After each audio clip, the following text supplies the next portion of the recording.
I want to open up with a little bit of a prayer. So, what am I playing, by the way? I'm playing the butterfly effect, where you attract unexpected miracles and countless blessings in your life. So, this is for you guys, for those who choose to manifest and create. So, today we're going to talk about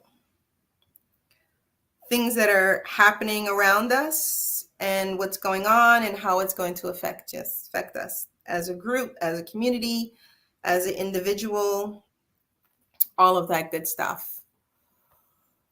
I want to start off also with a prayer. And so I haven't done a prayer or started off with a prayer in a while. Hold on, let me try something. I haven't started off with a prayer in a while. So today I'm going to start off with a prayer. So here we go. Ancestors, guides, spirit guides, angels, archangels, guardian angels, spirit angels, I call upon you for assistance in all that we do. I ask that you lead us in the right direction. I ask that you guide us. I ask that you protect us from any energies that may consist of envy, hate, anything that might be pushing forward that may cause fear amongst us, that may push anxiety amongst us as a person or as a group of people.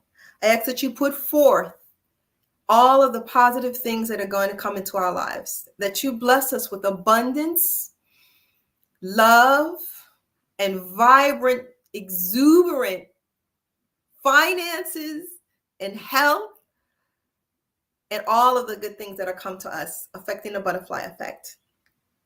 If there is anyone who's doing any type of negative, sending any type of negative energy towards us, I ask that you block that negative energy immediately. I call upon the Archangel Michael to sever any heads that choose to harm us in any way, that choose to harm us physically, emotionally, mentally, psychologically, and financially. I call upon the Archangel Uriel. I ask for your guidance and your assistance in all that we do. I ask that you protect us. I call upon the Archangel Metatron. I ask that you watch over us and you protect us. You keep us in balance and you lead us in the right direction. Anyone who wants to misguide us, anyone who's cheating or lying or stealing from us, anyone who wants to harm us in any way or any form, I ask that you protect us. Show us the way. If there is a place that we need to be at in order to be for safety, show us before the incident happens. Show us the way that we need to go. Show us the people that we need to be around. I ask that you show to us any enemies immediately within our eyes so that we can immediately lock out those energies from around us so that we can protect ourselves, protect our families, protect our energy and our essence. Woo! Thank you. Thank you.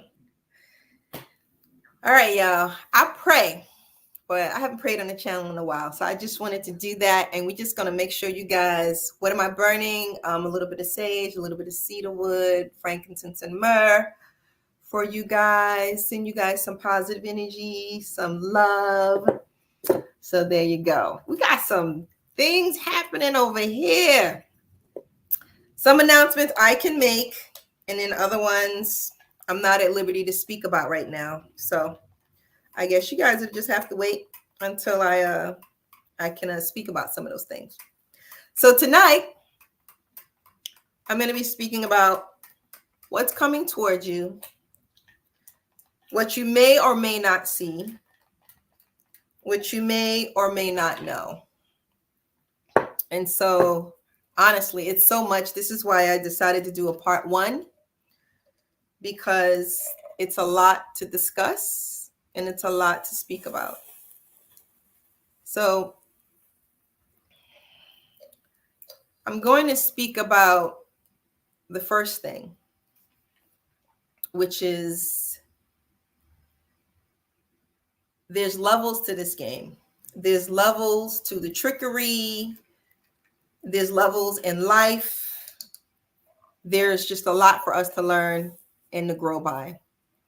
And so operating with integrity and honesty is extremely important. You have a lot of people within our community who are lacking the ability to operate with integrity and honesty. And a lot of people don't see it, don't know it, and not aware. And those who are aware or who do know it, they choose not to speak about it or communicate about it. And so this misleads a lot of people in our community, unfortunately. So Black people, unfortunately, from what I'm observing, they're easily distracted. They're easily misled. They're easily misguided. They lack unity.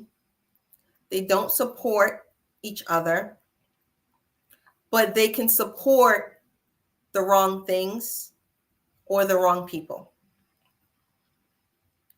A lot of people are lost. And I can, in all honesty, I could say that I myself have been lost in the past. And at times, sometimes I do kind of get misguided and then I have to get back on track. And that's perfectly fine as long as you catch yourself in what you're doing that may be toxic to you or negative towards your environment, meaning your family, your coworkers, your friends. As long as you catch yourself before you move forward with all of this negative energy. So if you're distracted or you're misguided or you're being misled, you know, I'm just going to talk about some things that are probably obvious and maybe you guys know about it, but a lot of people are actually not doing it. So if you're distracted or you're being misguided or you become stuck, it's obvious that number one, you should stop and reflect. A lot of people don't do that. You should look at the lessons that you're learning from it. And if it's a mistake, then you don't repeat it. Now, just to be clear, I am communicating about what we would consider mature adults, people who are in their 40s, 50s, and 60s. I am not talking about teenagers or young adults. So I'm not talking about 17, 18, 19 years old. I'm not talking about people in their 20s or even in their 30s. I'm talking about people who are older, who would be, you would assume would be successful to a certain level in their life.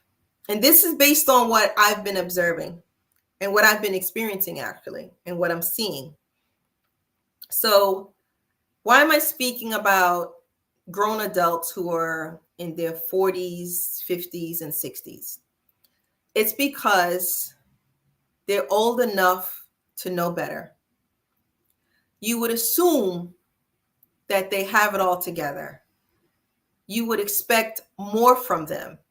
Therefore, you follow them, you believe in them, you may even hang out with them or party with them or attend events with them. And so meanwhile, there could be some nefarious activities going on behind the scenes, or maybe it's even going on in front of your face and no one says anything. So this type of negative energy is carried on and on and on. And our community struggles to become successful due to these type of energies that we choose to entertain, and no one chooses to correct or to move, to step back and observe and see exactly what's going on. So part of this, obviously, may be because you're just like them, or like part of you is like them.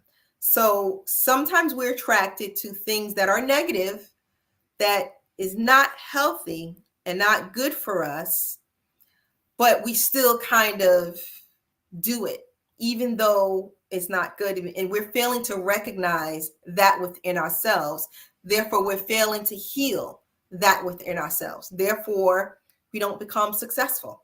Because when you're using negative things, or you're entertaining negativity or toxic environments or toxic people, you're not going to be successful. And eventually, all of the envious activities and the nefarious activities that you're participating in will be revealed.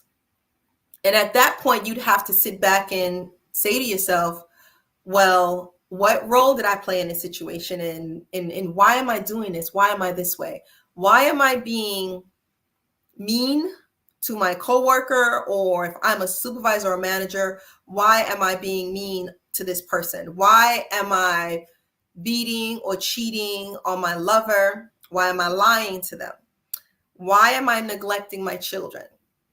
So why do I choose to be around people who are toxic? So at some point, we have to come to the fruition and the reality that part of this toxicity that we have in our community is because we entertain it and we embrace it.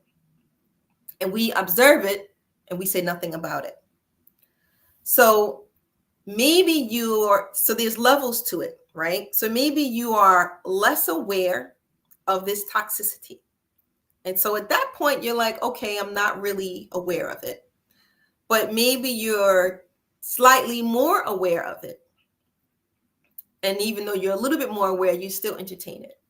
And it could be, like I said, your family, your close friends, your lover. You could be part of a religious group. But what I'm observing is that millionaires don't hang out with thousandaires. if thousandaires is such a thing, they simply don't.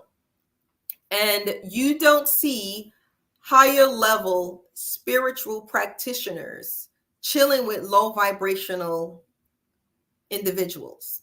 Now, with that said, if someone is a millionaire, it's more or less usually obvious. We have some hidden millionaires out here, but the ones who are obviously up there, they're not hanging out with the thousandaires. However, when it comes to what you would consider a high level spiritual practitioner, it's hard to really know if that person is truly genuine.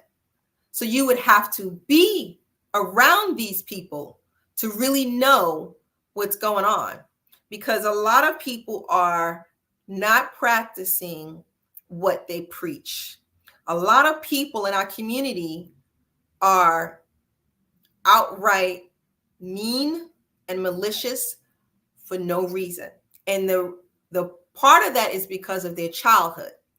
They probably had a parent who was an alcoholic, who physically abused them, or who verbally abused them, or maybe they had a parent who neglected them. Maybe they had a auntie or an uncle, or maybe even an older sibling who abused them in so many different ways, or talked down to them, belittled them, cursed at them, just made them feel like they were unworthy or like they were not valuable. And so these people grow up and they're adults. And like I said, they're 40, 50, 60 years old, and they act like they're 20 something years old. So it's not exactly that they don't know better, because they do know better. It's the reality that they choose to be this way. And so it's sort of like an addiction to being a negative, toxic person. So back to what you're supposed to do. I want to back up to that. So you're supposed to stop, reflect, look at the lessons that you learned. Don't repeat the act. So don't do it again. Make better decisions. Can you fix the situation moving forward? Or should you chalk it up as a loss? Should you get guidance or help? Should you take a class, maybe, depending on what it is that's going on with you? If so, what class should you take? If so, what mentor should you choose? Or do you need a mentor at all? Because, in all honesty, if you are choosing a mentor, you have to make sure that the mentor you're choosing is a person who operates with integrity, honesty, that they have their morals and values are in alignment with yours. That is extremely important, because if you are allowing someone to guide you or to teach you and they're toxic, or every time you go around them, they're gossiping about another person, or they have something negative to say, or they tell you, you can't do that, you're not going to be successful, you need me in order to be successful. You know, those type of people are belittling you and putting you down. And if they're guiding you, how are they truly and genuinely assisting you and healing you? If they're always telling you that every negative situation is your fault, every negative situation is your fault, and then when something good happens to you, they say you're lucky. So we got to sit back and we got to observe the people who are supposed to be our mentors. If they are lacking the ability to properly communicate to you what is coming across, meaning they're gaslighting you, screaming at you, talking down to you, that's not a healthy mentor-mentee relationship. That's not a healthy relationship, period. If you're friends, if you're lovers, if it's a boss and a worker, that's not a healthy relationship. So you have to reflect on these things and figure out what's right for you. Should you even consider taking psychedelics? Should you even consider someone like a Tantra practitioner? All of these things are available, but you have to look at how serious do you believe the situation is? How serious do you believe the situation is to the community? How serious is it when it comes to affecting your family and the society overall? And when I say the society, I'm not necessarily speaking about the Black society. I'm talking about the society as a whole, with everything that's going on around you. How does this affect you? With all of the distractions, with all of the toxicity, with all of the negativity, how does it affect you, your children, your neighborhood, your city, your state, your government, and the world around you? Because if no one is going to check anyone when they're doing something that is clearly not right, then the community will never be better. And so what I'm seeing right now is the community is not getting any better. And people wonder and they say, "Oh, it's the white man's fault. The white man is blocking us. The white man is doing this and that." No. I'd say more than 80% of the things that go on in Black people's lives is because of Black people. So to blame another culture or another group or even another organization, to some extent, yeah, they're doing some nefarious things or some things that affect you in a bad way. But the majority of the time, the things that happen to us is because of the people that you consider to be your family, your friends, your lovers, and no one's checking anyone. So I could sit here, let's say I go somewhere to a party, and let's say a husband and a wife get into an argument, and they even get into a scuffle. When I was a little girl, my dad would interfere with that man beating his wife, right? What I see now, and I kid you not, I see people pulling out their video phones. We're talking, again now, I'm talking about 40, 50, and 60-year-old people. Or if they don't pull out their phone, they'll say, take that outside in the hallway. So what's going on in our community when it comes to the men? I don't see any men who were like my father until recently, actually recently. However, the previous years, I didn't really see a lot of men who were operating like this on that level. So we wonder why we don't see any more Malcolm X's. We don't see any more Marcus Garveys. Maybe we might see a couple of Martin Luther Kings. And what was Martin Luther King really about? He wasn't about eye for eye, tooth for a tooth, defending my family. So what do we got here? I'm not really sure. So why am I talking about your surroundings, your family, your friends, your decisions, whether your decisions are good or bad, distractions, being misled? Why am I communicating about unity and support? Well, because many Black people lack the ability to check themselves before they wreck themselves.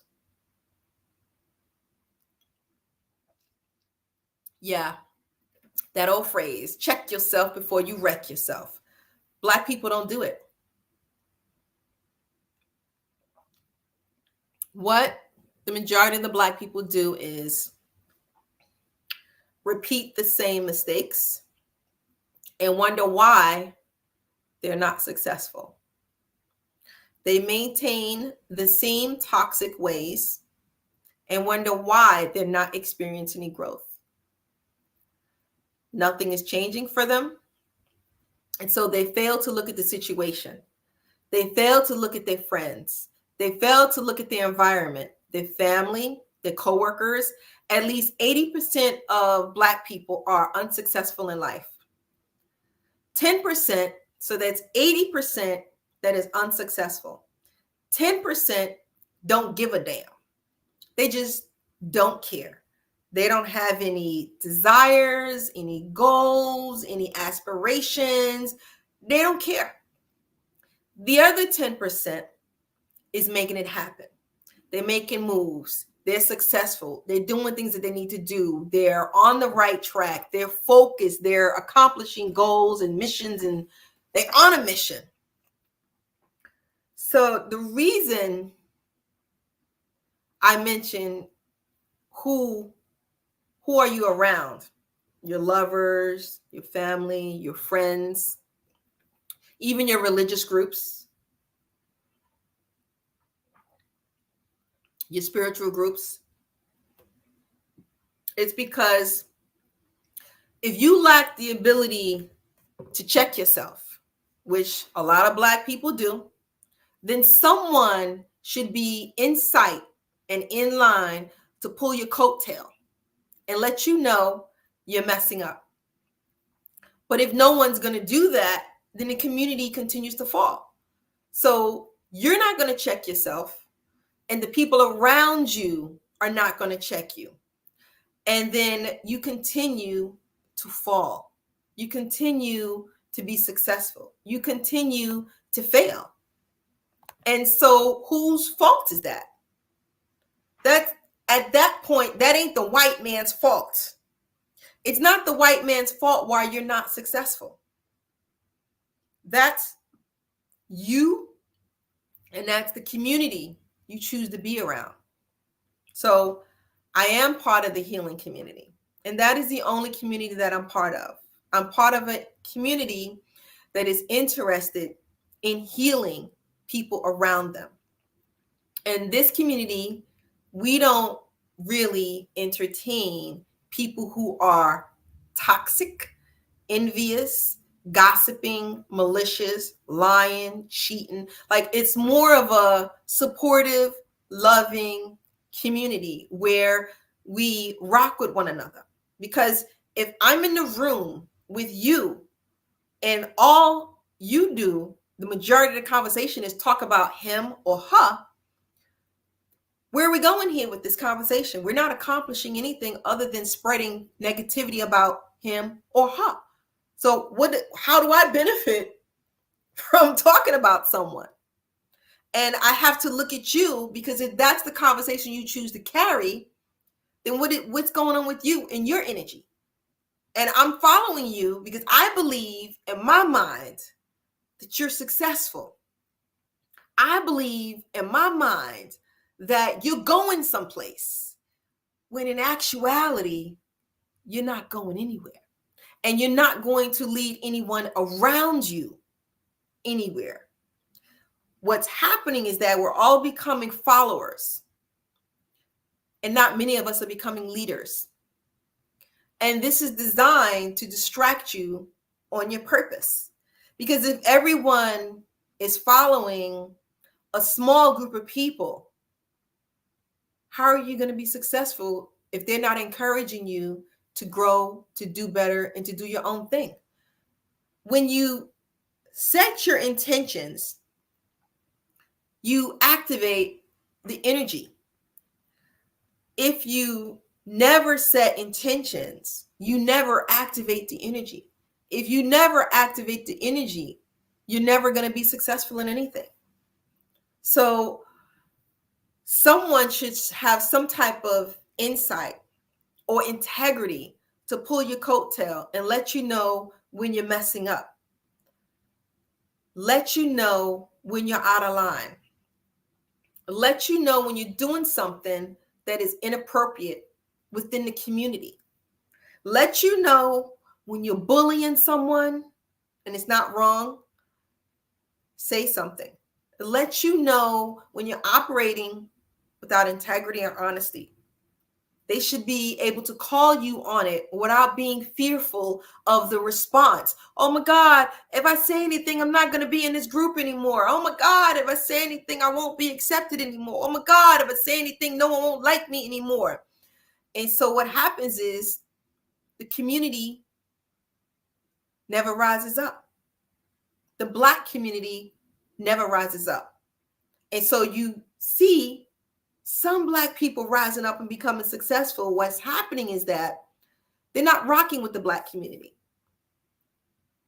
because the Black community has so much toxicity within it. So why would anyone who's on the up and rise, who's trying to accomplish something or do something, ride with energies that are not healthy for them? It doesn't make sense. So Black people within the community, they laugh at each other's misfortunes. At least this is what I've witnessed. They laugh at each other's misfortunes because they're looking for someone to stumble and fail. That's unhealthy. They attempt to block each other blessings. So if you're trying to do something, they try to block you. They try to do things that's going to harm you in different ways, harm you financially, or maybe attack you emotionally or mentally, psychologically, the games they like to play. They like to throw monkey wrenches in your situation. They like to add fuel to the fire. And they like to gossip about all of those events in a negative way, as opposed to saying, this happened in this situation with such and such, so maybe we should come together and try to make things better. Make things better for that person, make things better for that community, and just overall how it would help people. But we don't function like that because we malfunction, because we're dysfunctional. You see, no one is held accountable. No one wants to be responsible. Most act like they still are in their 20s. Oh, I'm going to get you. I'm going to get you back, and I'm going to get you. And a lot of times nobody's really saying anything or doing anything. They're just operating in their own light. And that's what I see a lot of people doing, operating in their own light while other people are targeting them multiple times for no reason whatsoever. But this is the year of karma. This is the year of karma. And karma is coming tenfold on some people. Tenfold. People speak about this is the year of the dragon, but no one's talking about this is the year of karma. And all of the people who've been participating in nefarious acts or negative things or doing things that are uncalled for, unrequired, karma's coming to them tenfold.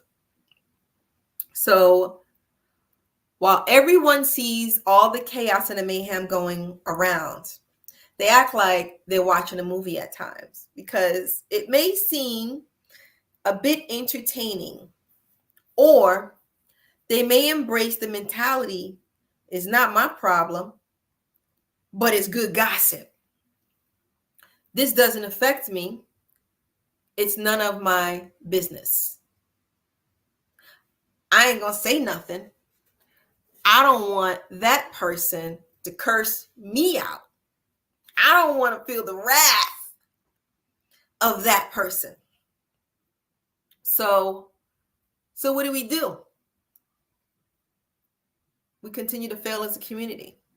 And the people who are successful leave that community. And then you find yourself wanting to be with the successful people, but you never supported the successful people, right? So you never rock with them. You never show them love because at that moment you figured, I think I know who's going to be successful, so I'm going to ride on their coattail.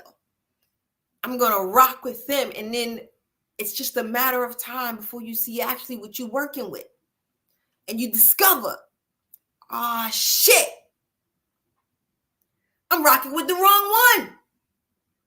I'm going in the wrong direction. This person's not it. I need to be over here with this person. But it's too late. Because the person you were supposed to be rocking with and supporting with from the beginning is no longer available to you. Because you didn't use your intuition. You were not operating with integrity. You were not operating with honesty. Your morals and values were not aligned with them. And so you went somewhere else. And that's perfectly fine. That's perfectly fine. As long as you recognize what's going on. As long as you acknowledge what's going on. As long as you hold yourself accountable. If you hold yourself accountable, then that's perfectly fine. So what's the deal? The Black community never becomes successful in anything. In anything. You have at least 10% that achieves a tremendous amount of prosperity and success, but the majority are failing. You have hood rats, ghetto people coming into this so-called spiritual or conscious community, and they're taking that hood rat ghetto mentality, that toxicity, and bringing it into the community, and no one's checking them. No one says anything. No one pulls their coattail. No one says, nah, bro, nah, sis, here's how we operate. So, and then you have the so-called spiritual leaders, right? Who appear to be positive, who appear to operate with integrity, who everyone is looking up to. And they know about the negativity within the community. They know about the chaos and the mayhem within the community. And they don't pull anyone coattail either. They may even entertain some of the chaos. They may even co-sign some of the bullshit. So now people who are in the community, who are good, who are rocking, who are doing good things, who are bringing positive things into the community, who's like operating with integrity, who truly are working with their heart. Shout out to Adara, by the way. I had a nice conversation with the sister Adara today, who, from what I'm seeing, operates with integrity and honesty and genuinely is trying to do the work and get the healing in. So, now you have people who are good in the community and they're really trying to get the work in. People who are genuinely looking to assist and show others the way. But these people don't stay in the community. They abandon ship. They leave. They go off, they do their own thing. And then so the Black community is like, oh, why they're not rocking with us? Why they're not doing so and so? Because of the level of toxicity within the community. That's why. Because the so-called leaders, the people who are guiding you and showing you the way, no one's correcting the situation. So what's the result? I'm going to tell you a story. Stories I've been hearing where multiple people were participating in medicine ceremonies.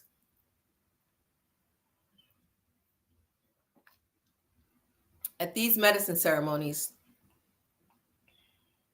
things happen. Bad things happen. Very bad things were happening.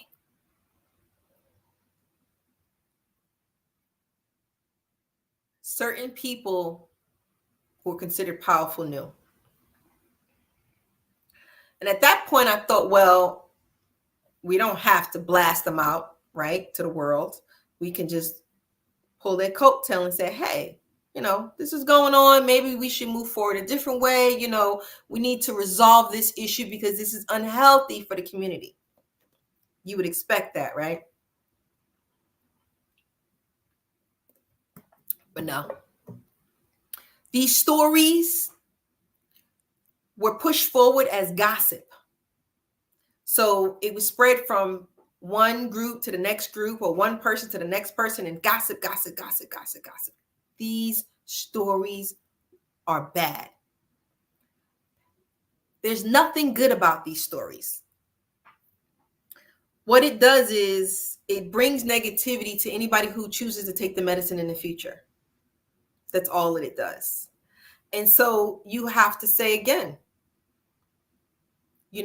are we operating with integrity when it comes to people who are participating in medicine ceremonies and people are getting hurt emotionally, mentally, in some cases, physically hurt, psychologically, and you have these leaders in the community who refuse to acknowledge this, refuse to address the situation. And so these particular medicine stories, I'm going to tell some medicine stories later on, but these particular stories, what happened was that many of these people who were doing these things went from one state to the next state. And guess what happened? The same thing. They left that state and they went to another state. And guess what happened? The same thing. So because no one pulled their coattail for the first time, they kept doing it again and again and again. So you wonder why we struggle with being successful with things. What's the result? You get less access to good healers because a good healer who's genuinely interested in healing you is not going to stay in that environment. They're going to be like, I'm out. I can't have my brand affiliated with this. And then they're going to go off somewhere else with another group where they're operating more in alignment with genuinely, truly helping people. And you are left with the people who are not in alignment with good morals and values. You get access to all of the liars, the cheaters, the thieves, and the manipulators. And so you become depressed, distraught, sad, and you begin to think, well, what am I going to do? No one's doing anything about this, right? And so you don't say anything either. All of the good quality people left, and you no longer have access to them. Therefore, you're not learning, you're not growing, and it's the same old rhetoric over and over and over again.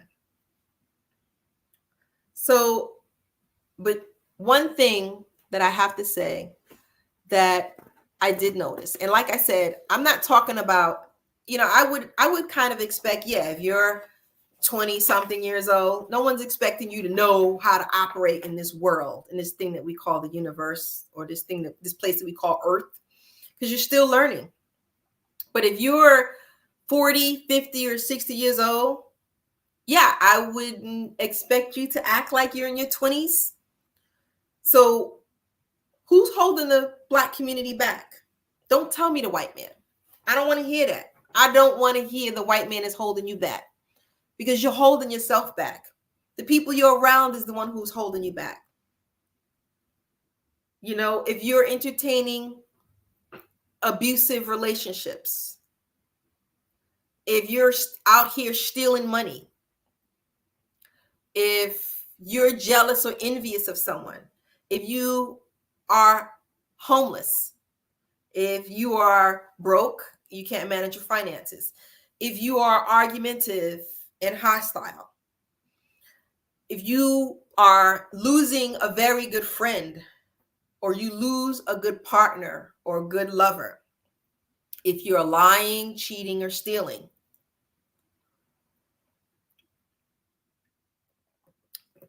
whose fault is that? Who made you lie? Who made you cheat? Who's making you steal? Society? Society is doing that. Your government is doing that. Your mayor is doing that. Who's causing that? Because you decided to buy shoes as opposed to paying $300 shoes as opposed to paying your rent. Whose fault is that? Because you decided you didn't want to save money or invest in your children's future. Whose fault is that? Because you decided to go out and drink or use alcohol and marijuana.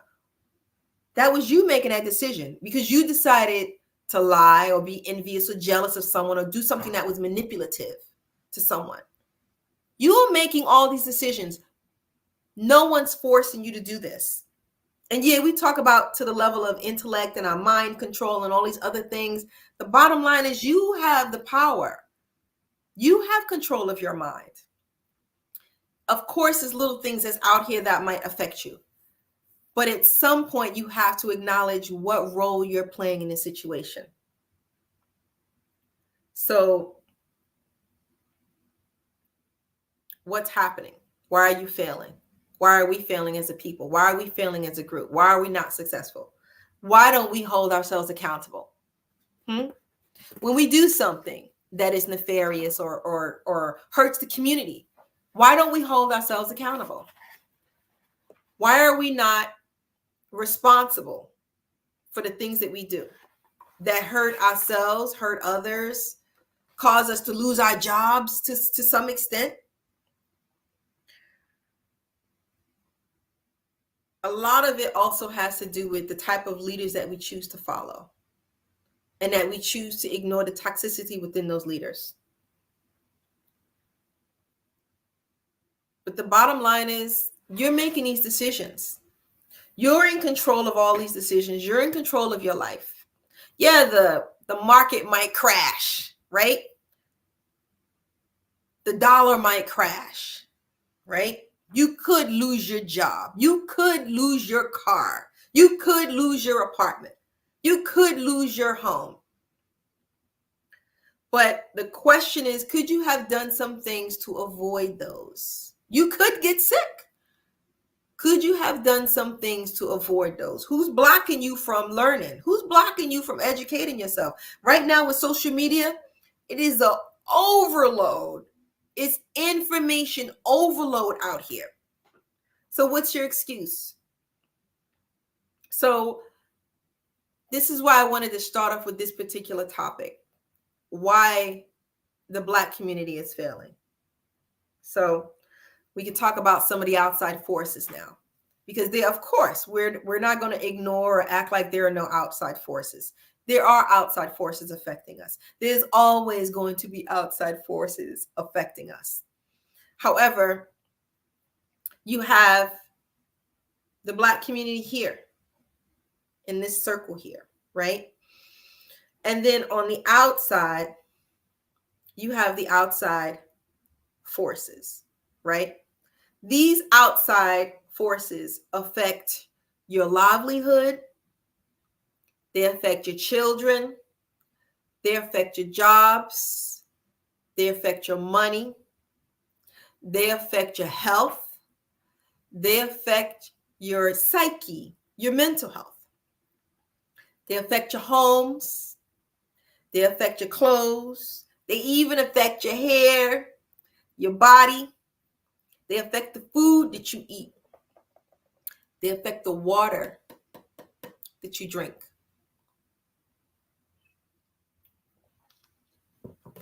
They affect your land or where you live. They affect your DNA. They affect your businesses and your school. Pretty much these decisions, these outside forces that are made that affect the Black community, affects everything in your life, everything in you and around you. But if you haven't, hey Desi. What's up, Desi? How you doing? Bless up, bless up. But if you haven't done anything to prepare, then what do we do here? Where are we going? What's happening to us, right? So I love to speak about Malcolm X because when I look at him and I do research in his history, he was a man, oh my goodness, he was a man who practiced what he preached. When they did his autopsy, when he passed away, they found that his body, like the way he was eating, was exactly the way that he said he was eating. It wasn't like he went and snuck some fried chicken or a burger. His organs were so intact. And I thought, oh, this is interesting because I don't see people out here in any community so far practicing what they preaching. Oh, I'm meditating. Behind the scenes, no, they're not. Oh, I'm taking psychedelics. Yeah, they might be taking psychedelics, but psychedelics is also designed to make you do the work, to make you do the shadow work, to make you look at yourself and address your situations. So what's the use of taking psychedelics then if you're not going to do the work? Because it becomes like a drug. So behind the scenes, they're not doing the work. So they're not healing. You know, you got people out here saying, I'm praying, I'm fasting, I'm doing yoga, I'm doing. Yeah, they do it when they're on the show with you. Behind the scenes, a lot of that ain't going on. Shout out, by the way, to Queen Afua. Oh my goodness. Behind the scenes, she doing the work, y'all. Behind the scenes, she is doing the work. Guarantee, trust, and believe. When them cameras shut off, she doing the work. I can't even stress the importance if you're working with her. So let's talk about some things that's going on in New York City. Our lovely mayor and how it's going to affect you. Okay. So our lovely mayor of New York City, Eric Adams. I'm not sure if you guys know Eric Adams. So Eric Adams, he is giving credit cards, financial cards to the people that are coming across the border into the tune of approximately $53 million. Now, the reason I say to the tune of approximately $53 million is because this is an ongoing thing. These are cards that's going to have money in it. You can't just give these people one fee one time and think they're going to survive. This is going to be an ongoing thing. So they're going to need jobs. They're going to need housing. I need to do more altar work. Sometimes I be on my altar all the time, and sometimes I don't touch it for a couple of weeks. Let me tell you something very, very. Cynthia, you didn't know that? Yeah, our lovely, lovely, beautiful mayor. Our lovely, lovely, beautiful mayor. So I want to say about your altars. So at times, I don't have time to always be at my altar. So what I'll do is I'll quickly check to see if there's any water. 2 seconds, put some water in there, and then I'll light an incense. So I may not have time to sit there and meditate and pray, but I do give it attention. I try to give it some attention if it's just water or lighting an incense. And even also if I look and I see the fruit or the food is deteriorating or dying or something like that, I'll go and, put some fruit on. Those things pretty much take me 5 minutes to do. And then I'm off to the races doing whatever I do. And then, I actually talk to my altars. On my altars, I talk to them and I say, I'm busy today, guys. I don't mean to ignore y'all, but I'm just going to get you some water, some fruit, or light an incense. And I got y'all when I come back. I literally be in the house talking to my altar.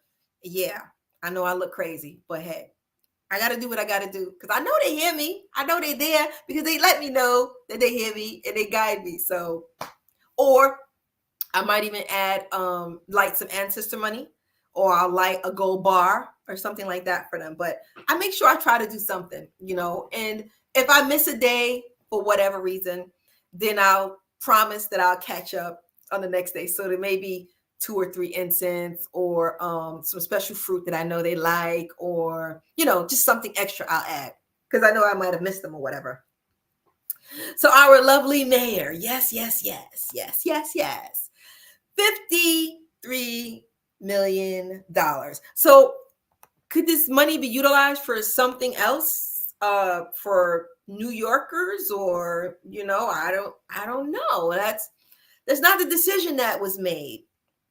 So you have to ask yourself, we got a Black mayor and we got a Black police chief. We got Black council members. We got Black judges. The same thing is in Philadelphia. The same thing is in California. The same thing is in Atlanta. Look at Africa. Look at Haiti. These places are run by Black people that look like us, right? These are the decisions. So who are we going to blame? Who are we going to blame? Are we going to say, is the white man fault? Come on, y'all. We put a lot of these people in the office because they look like us, and somehow we psychologically think they're going to take care of us. And it's unfortunate that we think that way because they're not taking care of us. $53 million? What are reparations at? They ain't got no money for no reparations, right? They're not giving all that money to these people. They probably not. That's a little trick, Dessa. You probably know where they can get. So the city can get money, right? The state can get money, and they'll get money from the government. And it's like, okay, we give you $53 million. And they'll say, oh, we're going to use it for this situation or this thing. And then they may take $3 million and spend it on something else, or $10 million and put it or allocate it towards something else. The thing is that nobody's going to go check the financial records. Who's doing that? No, because we're busy working. We're busy taking care of our children. Then we come home, we're tired. So who's doing that? What I love about Malcolm X is that he had people assigned for certain tasks. Okay. So he had someone who was in charge of like the businesses and the connections. He had another one who was in charge of like food or whatever. And then another one who followed all of the politics, all of the rules, all of the regulations, follow the money, what's happening to our community. Then he had ones that was in charge of physical tasks, combat, rifles, guns, or whatever. So he didn't have to do all of that work, but he had people in alignment to make sure the community was being protected. You see anybody here doing that now? No. Everybody want to be a preacher, teacher, come take this class and we're going to collect this money from you. But are you walking away with anything? Like, what are you walking away with? Truly, how are you being protected? How about spent it on the rent stabilization? Exactly. It's so many better things that they could use. And I'm not saying don't take care of the immigrants. That's not what I'm saying. All I'm saying is take care of the people who are here first, who really need assistance. We already had a number of people in the homeless shelter. We already had it. So these guys, they're making these decisions that are affecting our lives. And we don't stand together as a community. So how can we say anything? We can't. We voted for these guys, right? So what's the next thing? Look how much money they spent for the war in Ukraine. Look at all of that money. How do you think them spending all of that money is going to affect us? I'm not going to tell you right now. I'm not going to tell you because you might get nervous. How do you think the United States government spending that much money affects the people here in America? Mind you, they don't have any money for reparations now, but they got this money for this war. And this is just one war, because we're funding another war, right? There's another war going on and we're funding that. And I specifically remember them saying there's no money for reparations. How does this affect us? How does this affect us in this country, in this community? This affects us by inflation, guys. Inflation is going to skyrocket. Y'all better be ready. They're going to knock this shit out the box. And so I'm going to have to get a list of the people, the wealthy people, because earlier I said these millionaires, they're not hanging out with the thousandaires, whatever a thousandaire is. They're making moves and they're getting ready. And I'm like, what are you getting ready for? These entities that are making these decisions are not human anyway. They're bots who sold their dead hearts. Robots, bots, yes, they have no souls. Exactly. But you have a soul, right? You got to save your soul. You got to deal with your family, right? We know what's in these offices and we know they ain't good for us, but it still affects us. Every decision they make affects us, right? So what do? If everything that they do, remember, the Black community, this is the Black community, right? These are all the decisions around you that affect you, affect your schools, affect your jobs, affect your money, affect your health, affect your mental health, everything. All these decisions they're making are all around you, affect you. So even if we don't like the bots or the entities or the deities or the demons that are in control of all of this, it still affects us. So we have to know how to move. We have to know how to be prepared, because there's a tremendous amount of change coming. There's a tremendous amount of change, and it's going to affect us. Let me show you the immigrants that came through. Y'all see that number? Do you see how many came through when Obama was in the office? Do you see how many came through when Trump was in the office? And do you see how many is coming through now? That number is accurate. Do you know the process for these people to come through? What is the process? Let me see. Hold on. Let me see if I can find it. That's inflation. That's some other crap. Okay. So the process is, when these people are coming through, they just walk through. They don't have to show any ID. They don't have to tell you anything. They just tell you their name. And we don't even know if they have the right name, because Xingpeng Li coming across the border is now called Jack Smith. Yeah. So we don't know who's coming across the border. We don't know what's coming across the border. Not to mention the level of drugs, fentanyl, that's coming across the border has quadrupled. How does this affect us as a community? Because you think they go into these millionaire communities with these drugs? No, they're not, because wealthy people are not going to have that in their community, right? So where are they going with these drugs? You think y'all know what a sleeper cell is? Anybody ever heard of a sleeper cell? Huh?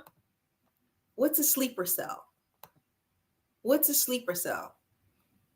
They're also going to be voting. Exactly. They're going to be voting. They're already getting money. In Maine, they gave them housing. Did you know that? In Maine, they gave them housing 2 years for free. And after the 2 years, they can pay, I think 30% of their income. This is in Maine. In New York, $53 million. Okay? So are you getting free housing for 2 years? Could you use free housing for 2 years so you can catch up? How are they accommodating the people who are already here?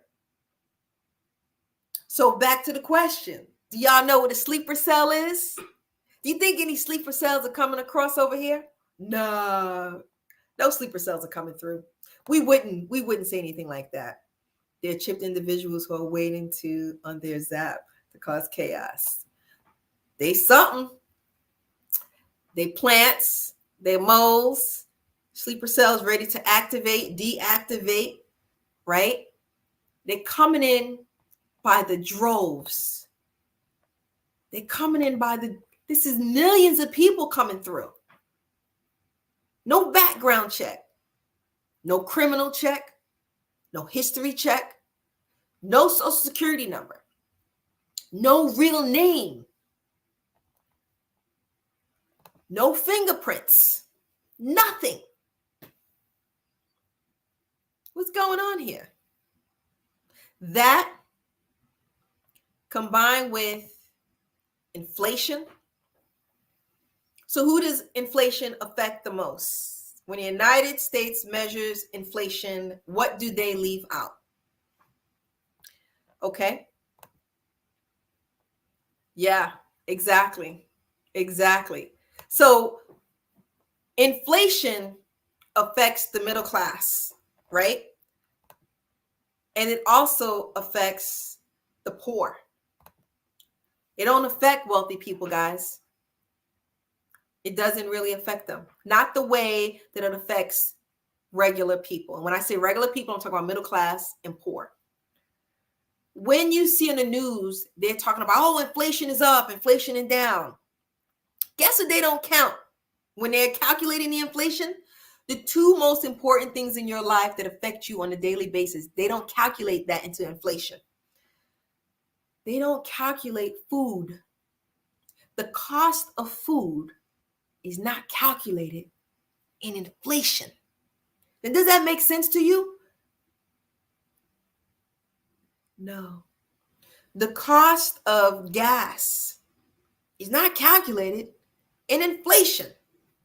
Does that make any sense? Most of the time people complaining, they talk about what? Food and gas. But when you hear in the news, oh, inflation is going down, inflation is adjusted, we got to fix inflation. They're not talking about food and gas, guys. But they're not going to tell you that. They're not going to educate you. No one's going to teach you this. So you assume that these things are included, but when you go to the supermarket, you're still spending more money than you ever planned on gas and food. You're trying to figure out and put two and two together. So inflation affects the middle class, right? And if it's affecting the middle class, it also affects the poor by a tremendous amount. Guys, you're about to see some people that are going to be, I'm already seeing it. I started seeing it last year. I'm seeing people who are losing their places of where they live. They're having to double up or triple up, shack up in the houses and double up, triple up in the apartments. Losing their jobs. They can't afford to pay their bills. They can't afford to really buy food. They're looking for some type of government assistance. They can't afford their car payments, let alone they can't afford to fix their cars. They can't afford to travel the way they used to. They can't afford to buy all these clothes and these shoes and whatever it is that they're doing. These are regular people. They know something's going on with inflation, but they can't quite figure out what it is. So let me show you.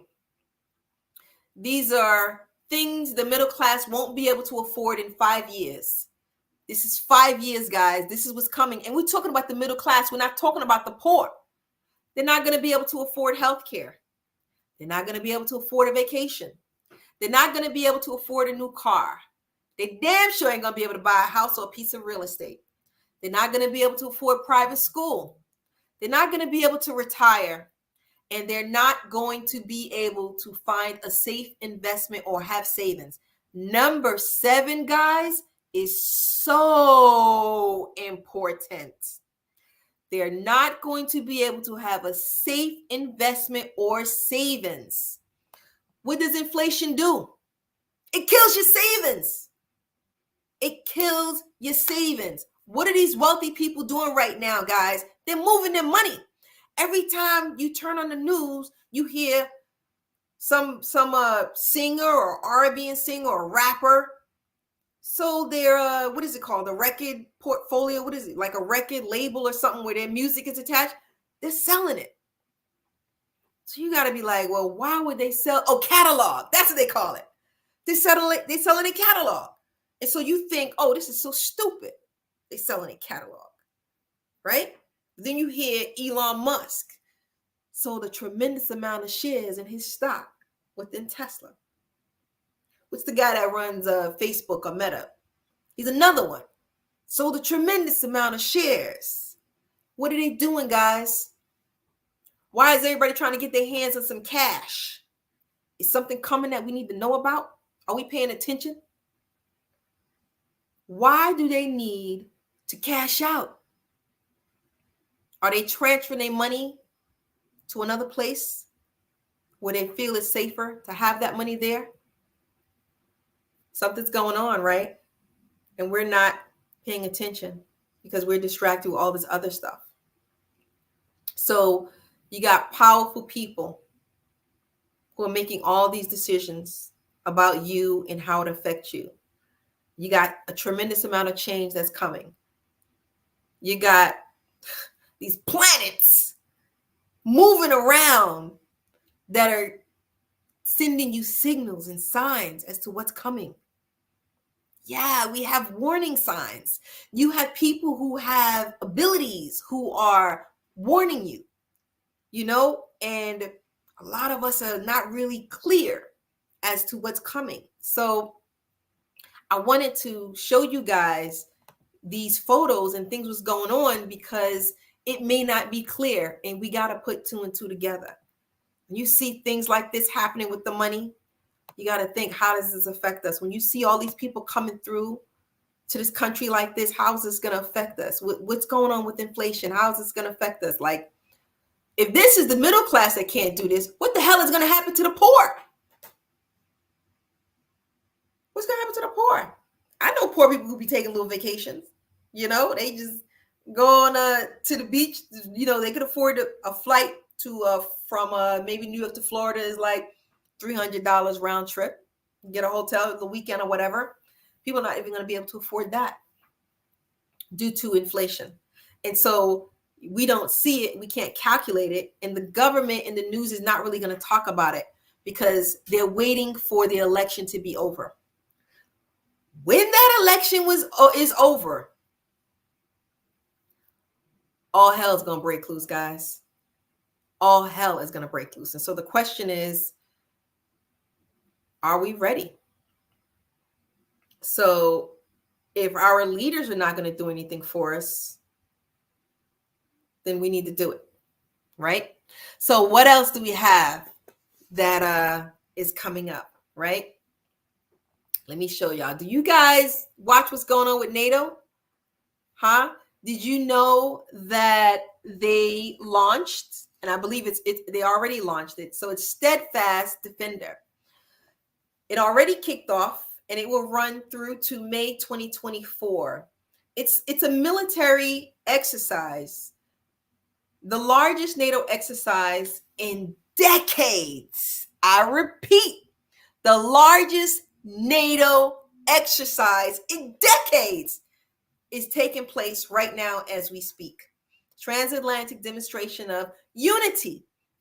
About 90,000 military forces, 31 allies.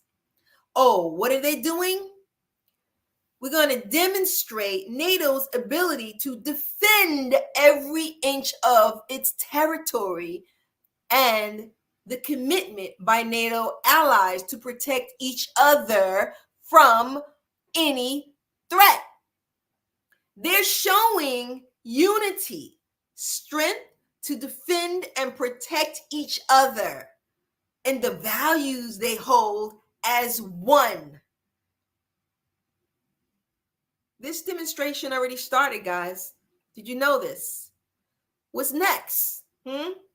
What areas is this? North American troops across the Atlantic, moving across Europe and exercising with European forces. Steadfast Defender 2024 will be a clear demonstration of our unity. I repeat, a clear demonstration of our unity. Unity, strength, and determination to protect each other. Our values and rules-based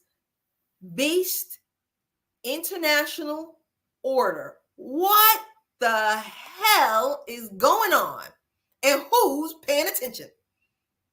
What are we preparing for? I don't know. We just got a bunch of sleeper cells over here. Bunch of moles. Bunch of plants. Anybody talking about this? Anybody see what's coming? I don't know. Y'all gonna have to tell me, because I want to know, what's the Black community doing? How are they preparing? Are they preparing? Where should you be when shit hits the fan? Anybody telling you that? What kind of moves should you be making to prepare yourself and your family? So, Steadfast Defender already started, guys, right? And it's going on right now as we speak. This military exercise, this military practice. And guess when it ends? Or well, actually, it ends in May, but guess what time frame Steadfast Defender is running through? What's happening in April, y'all? Come on now. Put your brains to work now. Miss Bliss ain't going to be doing all the work now. What's happening in April? I know y'all know. I know y'all know. You got to know what's happening in April. In the sky. The zodiac. What's happening with the moon and the sun? In April, we have a solar eclipse. We have a new moon in Aries. What does the sign Aries represent?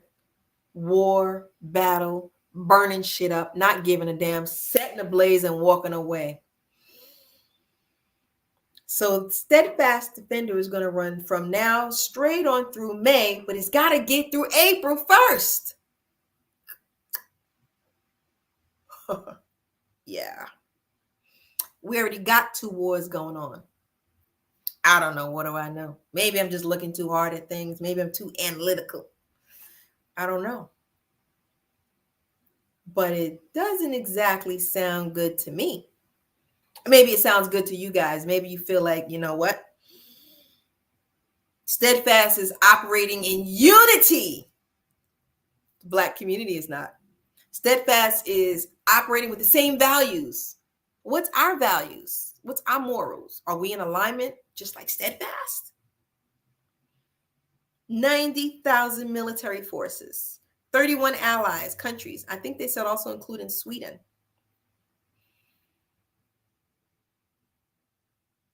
I don't know, but I know running through April with that eclipse and that Aries activating, y'all, that's alchemy. That's magic. That's witchcraft. That's our work. And then after that, around, I remember correctly, around September, Pluto moves into Capricorn. And we all know Pluto is kicking ass and taking names. And I can tell you right now, I'm getting phone calls from everybody. Pluto is kicking ass and taking names. But we knew this, right? They told us this last year in 2023, that Pluto was coming, that Pluto was going to be kicking ass and taking names. We knew it. This is the year of karma. Everybody's been doing their bullshit. That's been doing stuff they ain't got no business doing. Karma. But everybody who's been operating right, doing good, operate with integrity and honesty, trying to do the best that they can, you got some good things coming toward you. Shout out to you for doing the work. But this is also the year of karma. And it's going to hit heavy. So Pluto right now is in Aquarius. In a couple of months, Pluto is going to move into Capricorn. Capricorn is all about finances, money, government. Look at what's happening with inflation. Look at what's happening with the money. Anybody connecting the dots here? Anybody see what's happening? I don't know. I'm not going to tell you because this is only part one, right? After Pluto gets through with Capricorn, it goes back into Aquarius. Guys, I'm getting phone calls of people losing their homes. Nobody's talking about it. You know, you could look up foreclosures and they're rising. You could look up unemployment and the numbers are rising. And so what they don't show you is that the people who are unemployment, they go be on for 6 months. After 6 months, they get cut off. If they don't find a job, you won't know about it because they're no longer on unemployment. So if they say unemployment is 10,000 people, in 6 months, they go, oh, look, everybody's good. But those people never found a job. They just came up for unemployment because unemployment is only 6 months. So now you got a bunch of people who losing their homes, losing their jobs, and they need to be taken care of some way, somehow. And then you also got millions of people coming across this border. What are we cooking up here? What kind of recipe is this? Is it a recipe for disaster? I could be exaggerating. I don't know. I don't know. I know it don't look too good. We got military exercises going on. They haven't had this type of military exercise in decades. Decades. What are we preparing for? What's going on? I don't know. I don't know what to expect. I don't know what to say. After Pluto moves out of Capricorn, it moves back to Aquarius, but the sign of Cancer is going to make a significant movement around, if I remember correctly, around November, around election time. The sign of Cancer is going to make a significant movement. And the sign of Cancer is about water. Water. And when Cancer moves, it's that Cancer energy is going to carry us into 2025. What is 2025? Year of the snake. This is year of the dragon. Next year, 2025 is year of the snake. What do snakes do? What do snakes do? Snakes shed, right? Are we going to be shedding something here in America? I don't know. Right? I don't know. Are we going to be going through some sort of financial turmoil? I don't know. All I know is what I see and what I observe and how I decide to connect the dots. I'm just here to make you think. I'm here to make you look from another perspective. I'm here to allow you to contemplate from another angle. Because this is a lot of stuff going on. You got millions of people, millions. We've never had this many people come across the border. And they tell you, oh, they coming from these Spanish countries. No, they coming from across the world, y'all. We got Asians coming through. We got Indians coming through. We got Africans coming through. We got Spanish people coming through from different Spanish countries. They're coming from everywhere. No ID, no trace of who's who, what, when, how. They're getting money. They're getting housing. They're getting clothes. They're getting food. Inflation's off the chain. We got a military exercise that we haven't had in decades. When they come here, I called the brother. Shout out to David, by the way. I called him and I said, look, you guys got any immigrants coming down there the way we got them in these cities? He was like, nah. I said, interesting. I said, you ain't seeing them like we seeing them here? He's like, nah, I'm in a Republican state. I said, oh, you think that's why you're not getting any? He said, why else could it be? I said, huh, that's interesting. He said, they only coming into those places where they're sanctuary cities. I said, okay, so I guess New York, Chicago, California, I'm hearing when I talk to people from those areas, they get in busloads of them. But it also happens to be that these areas are our most successful areas. New York has Wall Street. It's all about the financial district, right? Real estate in New York City is millions of dollars, right? Chicago, what? Mercantile, right? Heavy information here, right? California, got things going on in California. This is when people come to America, where do they want to go? New York, California, Florida. Florida's a Republican area though. Does it seem to you like they're targeting certain areas? I don't know. I'm not sure. When are they going to activate? I don't know. I'm not sure. All I know is that whatever's coming, we need to be prepared. We need to be prepared on a level like no one can even understand. And I see we're not. I see we're distracted. And if you're distracted, then you're not prepared for what's coming. If you lose your home and lose your job, are you going to be able to focus and meditate? Probably not, because you're going to be all up in your head. What am I going to do? Where am I going to go? How am I going to live? How am I going to take care of the children? How am I going to eat? How am I going to make my car payments? Where am I going to stay? So you think you're going to be able to focus on meditation and yoga and qigong? The most powerful person probably could. The person who's so focused on it probably could. But the average person is probably going to panic. They're probably going to lock in with some type of fear or anxiety when shit hits the fan. And that's exactly what they want. They want you to be fearful. They want you to be frightened. They want you to be full of anxiety. They want you to be worried about yourself, worried about your family, worried about where you're going to stay, worried about your money. If you go to the bank account and you can't get to your money, all of these things. Because if you're going through all of these emotions and all this trauma and all this drama and all this chaos and all this mayhem, you're distracted from what you're supposed to be paying attention to. So are you going to be distracted or are you going to be focused?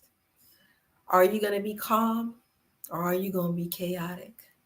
Are you going to be prepared or are you going to get caught off guard? I don't know. All I know is I see something going on and it don't look like it's leading to anything good. And I think we need to be prepared. I think we need to be prepared. I think we need to do a better job than what we're doing right now. Because if people are calling me saying they already don't have money for their rent or their mortgage, they're living from paycheck to paycheck. They don't have money to pay for their car or school. They have to leave their place with their children. And that means we're not prepared. That means we haven't done our due diligence. That means we haven't done our research. That means we're not partnering with each other. And so you don't have to do it alone. Because if you have these leaders who are leading you, who you're following, they should have people delegating. You're in charge of the research in regards to finances. You're in charge of the astrology. So we know when they're going to hit us when it comes to this financial catastrophe. We have a better idea. What do we need to move? Our money. If we need to move our money out of the banks, should it move into crypto? If it's moved into crypto, which crypto should it go into? And if it's going into a particular crypto, is it stored on Coinbase or Gemini? Or can you create your own bank? Did you know that? Did you know you could create your own bank? Did you know you don't have to store it in their platform?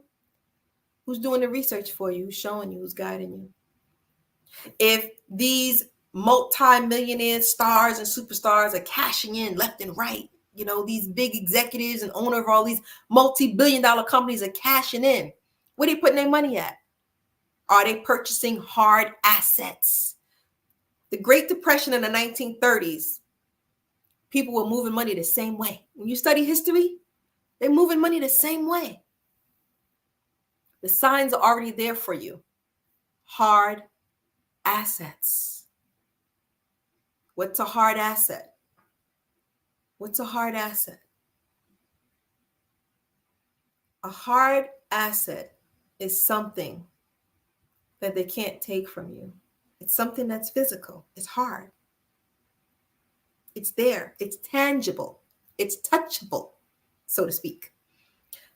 Cryptocurrency is digital. It's not a hard asset. It's currency. It's digital.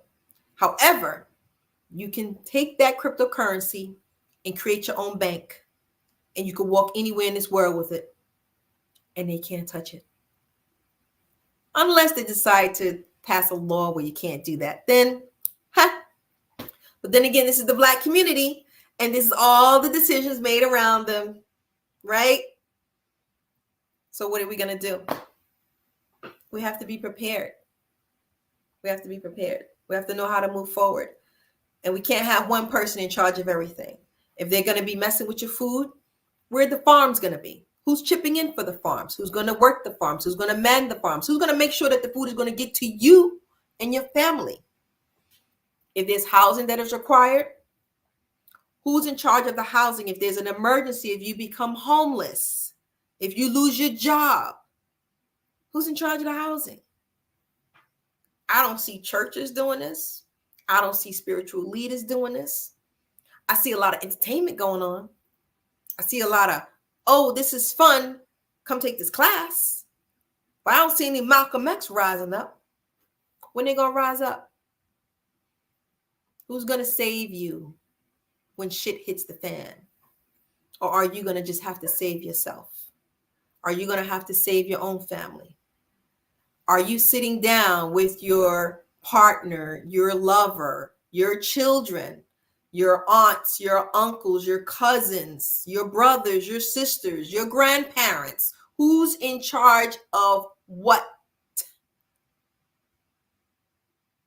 How are we going to align? If we're going to align with other families or other groups, if something happens, how are we going to move? If there's an emergency, where are we going to go? Hopefully it won't go that far. If there's another medical emergency where there's this disease out here where we're forced to take the in the arm, what are you going to do? You have your herbs. Do you know which herbs you need to take? Do you know which herb does what? Do you know how to store the herbs? Do you have an herbalist in your family? It's so much that we have to learn, and we have so far to go. So far to go. So that's all I wanted to share with you guys. I've been contemplating doing this for a while, and I've been thinking about how I was going to present it to you. This is part 1. There will be another part 2 as we move forward. And I hope to have some information as to how you can move forward, because there are some brothers and sisters out here that are sharing things and they're not getting the limelight. They're not getting the exposure. They are not getting the ability to show you how they shine. So I think it would be a good idea for us to be able to expose ourselves to other people who are offering other things.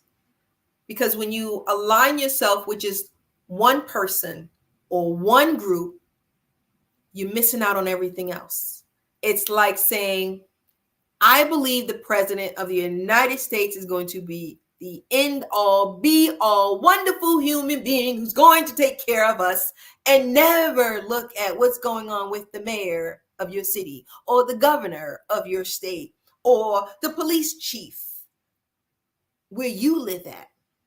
Because all of this affects you. All of this affects you some way, somehow. It all affects you. Every decision these people make affects you spiritually, affect you emotionally, affect you psychologically, and affect you financially. And if they don't get you one way, you could already see they got a plan to get you another way. Right? So let's say you ready. You got your cryptocurrency, you got your gold, you got your silver, you purchase some art, you purchase some jewelry, whatever it is. And you think, oh, I'm great financially. And then boom, they come with another disease. You don't have no herbs in your house. Or they come and drop a bomb. The way they're coming right now, there's no way for us to know what's coming, how it's coming, where it's going to hit. So if you have in the community someone who's doing this, someone who's doing that, someone who's doing this, someone who's doing that, you know who to call, where to go when something happens. Right now, I don't see that. I don't see that. I don't see that at all. And so that's all I wanted to talk about tonight. Nonetheless, I want you all to stay meditated. I want you all to stay positive. Greetings, Shaka. Greetings. I want you all to stay focused. Don't let anything or anyone distract you. Because there's going to be other things going on that you got to pay attention to. The downloads are going to be pouring down on you. And if you are too stressed out, you're not going to receive them. The blessings and the abundance is going to be pouring down upon you. If you're too I don't know, you're not going to see the blessings and the abundance coming. Because there's some people that's coming through that's going to be blessed. Because they're going to be with the blinders on focus. They're going to know how to move, what to do, where to go, and they're going to be in alignment. Don't let these MFs stress you out with what's coming. You stay focused. You do what you got to do. You stay prepared. You keep studying. You do your research. You do your meditation. You do your qigong. You do your yoga. Whatever it is you got to, you do your fasting. You pray to your ancestors and your guides, your spirit guides, your angels, archangels, everything. Everything. Do not let them distract you. When you are distracted and you're fearful, your chakras become blocked. Your chakras become blocked. You don't get the downloads. You don't get the information. You're not going to be hearing your ancestors communicating to you. You're not going to, third eye is not going to be activated. The crown chakra is not going to be open. Do not let them block you. Don't. Because you got some good shit coming. You got some good shit coming. So don't let them distract you with their bullshit. Stay focused. Stay on your A game. I love you guys.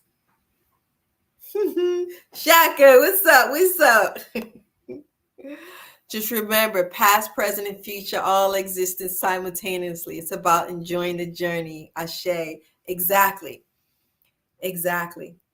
Stay on this high frequency. If you are on a high frequency right now and you're positive and everything is good for you, stay there. I don't have a TV. I don't watch the news. If you're watching the news, it kind of might change your energy. So I probably wouldn't recommend you watch any news. If you could find some good meditation music, some good old love song musics, what's those groups? Delphonics or something like that. Old love song music to activate the love within you. Schumann resonance. One of the guys mentioned Schumann resonance, which is changing. Some of that is good. Oshun music is, oh my God, excellent. If you don't have time to meditate for, an hour, I mean, come on, that's a lot. I know, I get it. Do 5 minutes. You do it in the bed as soon as you wake up. Just as soon as if you don't roll out of bed, just 5 minutes, do a short meditation or whatever. You don't have time to pray, honey. Miss Bliss be moving. I be walking and praying at the same time. I be killing two birds with one stone, so to speak. So, everything is in alignment. Everything is in alignment. Just whatever you do, stay positive, stay focused.